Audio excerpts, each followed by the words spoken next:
मंगलवार व्रत कथा। मंगलवार के दिन हमें सुबह स्नान करके लाल रंग के वस्त्र पहनना चाहिए और भगवान बजरंग बली का ध्यान लगाना चाहिए। मंगलवार व्रत कथा। एक समय की बात है, एक ब्राह्मण दंपत्ति की कोई संतान नहीं थी, जिस कारण वो बेहद दुखी थे। एक समय ब्राह्मण वन में हनुमान जी की पूजा के लिए गया। वहाँ उसने पूजा के साथ महावीर जी से एक पुत्र की कामना की।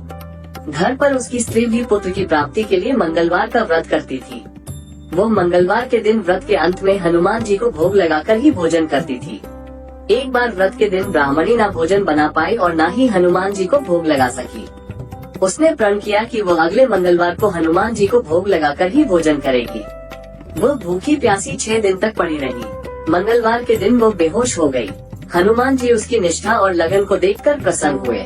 उन्होंने आशीर्वाद स्वरूप ब्राह्मणी को एक पुत्र दिया और कहा कि यह तुम्हारी बहुत सेवा करेगा। बालक को पाकर ब्राह्मणी अति प्रसन्न हुई। उसने बालक का नाम मंगल रखा। कुछ समय उपरांत जब ब्राह्मण घर आया तो बालक को देख पूछा कि वो कौन है। पत्नी बोली कि मंगलवार व्रत से प्रसन्न होकर हनुमान जी ने उसे ये बालक दिया है। ब्राह्मण को अपनी पत्नी की बात पर विश्वास नहीं हुआ। एक दिन मौका देख ब्राह्मण ने बालक को कुएं में गिरा दिया। घर पर लौटने पर ब्राह्मणी ने पूछा कि मंगल कहाँ है। तभी पीछे से मंगल मुस्कुरा कर आ गया। उसे वापस देखकर ब्राह्मण आश्चर्यचकित रह गया। रात को हनुमान जी ने उसे सपने में दर्शन दिए और बताया कि यह पुत्र उसे उन्होंने ही दिया है। ब्राह्मण सत्य जानकर बहुत खुश हुआ। इसके बाद ब्राह्मण दंपत्ति प्रत्येक मंगलवार को व्रत रखने लगे।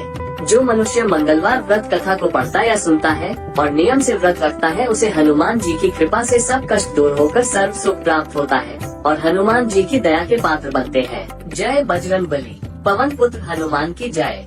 हिंदू धर्म की सभी कथा कहानी सुनाने के लिए हमारे चैनल को सब्सक्राइब करें। वीडियो को लाइक करें।